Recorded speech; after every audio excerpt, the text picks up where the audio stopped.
આ ઘટના અમદાવાદની છે। અમદાવાદ મહાનગરપાલિકાની કામગીરી સામે સવાલો સર્જતો આ બનાવ છે। રસ્તા બનાવવાની સંપૂર્ણ કામગીરી કે જેને લઈને સર્જાયા છે સવાલ। જોધપુરમાં વ્હાઇટ ટોપિંગ રોડની કામગીરીના નામે ભ્રષ્ટાચાર થયાની રાવ છે। વ્હાઇટ ટોપિંગ રોડનું અણઘડ લેવલ હોવાના આક્ષેપ થયા છે। વિપક્ષના નેતા શહેજાદ ખાન પઠાણે આક્ષેપ લગાવ્યા છે। ઓમકારેશ્વર મંદિરથી સૈનિક પેટ્રોલ પંપના રોડમાં બેદરકારી દેખાય છે। દરિયાના મોજાની જેમ વ્હાઇટ ટોપિંગ રોડનું ઊંચું નીચું લેવલ દેખાઈ રહ્યું છે। કોન્ટ્રાક્ટરના ખર્ચે ફરીથી રોડ બનાવવાની માંગણી હવે વિપક્ષના નેતા કરી રહ્યા છે। પ્લાન્ટેશન માટે પણ જગ્યા નહીં રાખી હોવાના આક્ષેપ થઈ રહ્યા છે। એટલું જ નહીં, આક્ષેપ એવો પણ છે કે કોન્ટ્રાક્ટરને ફાયદો કરાવવા એએમસી અધિકારી કરે છે કામ।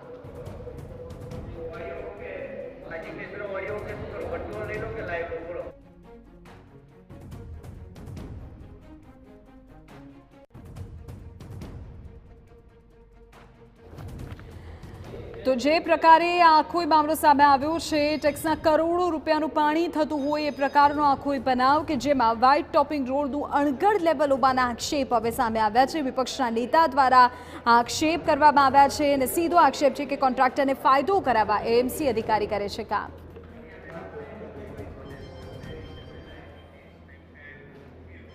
ત્યારે આજ મુદ્દે વધુ જાણકારી મેળવી મારા સંવાદદાતા જિગ્નેશ પટેલ આપણી સાથે અત્યારે લાઈવ જોડાઈ ગયા છે। જિગ્નેશ, જણાવો સૌથી પહેલા તો આખો મામલો શું છે, કારણ કે વિપક્ષના નેતાના આક્ષેપો ખૂબ ગંભીર છે અને એએમસીના અધિકારીઓ કોન્ટ્રાક્ટરને છાવરતા હોય અથવા તો તેમને લાભ કરાવવા કામ કરાવતા હોય એ પ્રકારનો આક્ષેપ છે।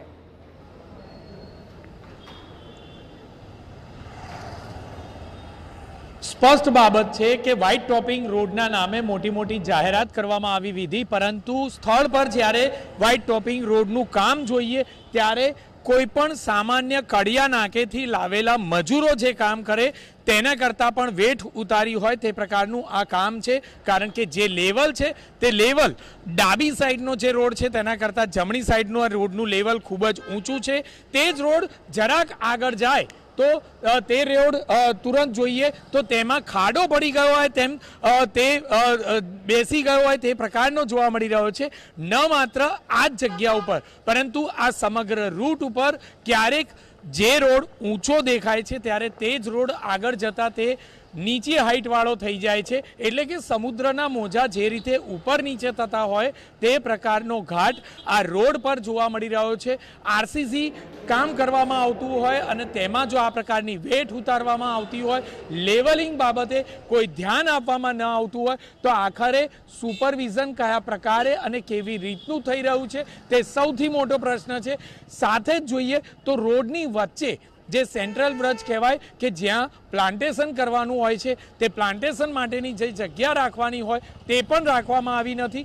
યોગ્ય રીતે જો પ્લાન્ટેશનની જગ્યા રાખવામાં આવી હોય તો પ્લાન્ટેશન યોગ્ય રીતે થઈ શકે, પરંતુ શરમજનક સ્થિતિ એ છે કે માત્ર કેબલિંગ માટે જ થોડી ગેપ રાખવામાં આવી હોય, માત્ર થાંભલો લગાવી શકાય, માત્ર પોલ લગાવી શકાય તે જ પ્રકારની જગ્યા હાલના તબક્કે આ રોડમાં જોવા મળી રહી છે। લગભગ 1 કિલોમીટરથી વધુ લાંબો આ રોડ તૈયાર કરવામાં આવ્યો છે, જેમાં સંપૂર્ણપણે વેઠ ઉતારવામાં આવી છે। અને સૌથી મહત્વની બાબત કે આખરે સુપરવિઝનના નામે માત્ર ને માત્ર વાતો કરવામાં આવી હોય તેવું આ કિસ્સામાં જોવા મળ્યું છે। આખરે વિપક્ષના નેતાએ પણ માંગ કરી છે વિધિ કે આ રોડ કોન્ટ્રાક્ટરના ખર્ચે ફરીથી આને ઉખાડી અને ફરીથી બનાવવો જોઈએ અને તે માટે જરૂર પડે આંદોલન પણ કોંગ્રેસ કરવા માટે તૈયાર છે।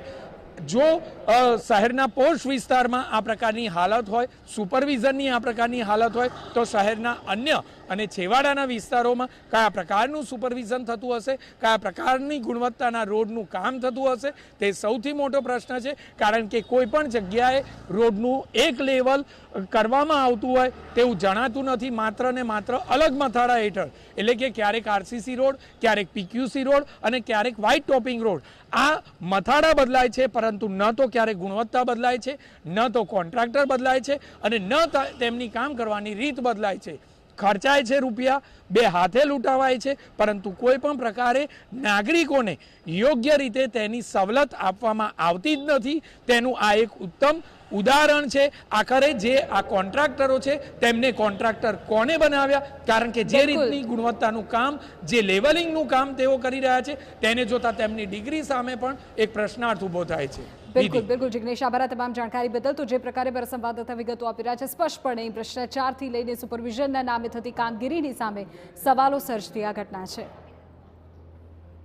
રોડ છે અને લેવલ એ બરાબર નથી ને કામ ક્યારના અધૂરું છોડીને જતા રહેલા છે ને ક્યારે પૂરું થશે હજુ ખબર નથી. પ્લાન્ટેશન આમાં કંઈ પ્લાન્ટેશન થાય એવી જગ્યા જ નથી. એક માંડ અડધો 6 इंच 12 इंच જેટલી જગ્યા રાખી છે. सबसे पहले मैं TV9 न्यूज़ चैनल के माध्यम से बताना चाहता हूं कि मैं TV9 न्यूज़ चैनल का आभार व्यक्त करता हूं कि ये जो प्रेरणातीर्थ सर्कल पर ये जो वाइट टॉपिंग का रोड भारतीय जनता पार्टी ने बनाया हुआ है, सबसे पहले मैं वाइट टॉपिंग रोड की बात करना चाहूँगा. एक ऐसा रोड जो भारतीय जनता पार्टी ने दावा किया था कि अहमदाबाद शहर के वार्ड दीठ 2 वाइट टॉपिंग के रोड एक वर्ष में बनाए जाएंगे, लेकिन वो वादा कहीं ना कहीं पूरा नहीं हुआ.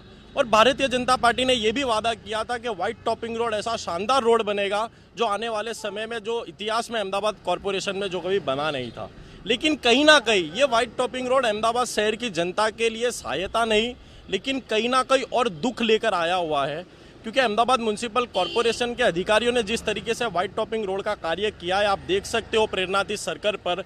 अभी हम जिस रास्ते पर खड़े हैं, राइट साइड का जो रोड है उसका लेवल काफ़ी बड़ा है और जो लेफ्ट साइड का जो रोड है उसका लेवल काफ़ी कम है. और कहीं ना कहीं जितने भी स्लैब बनाए गए हैं वो हर स्लैब में कहीं ना कहीं लेवल की प्रॉब्लम आ रही है.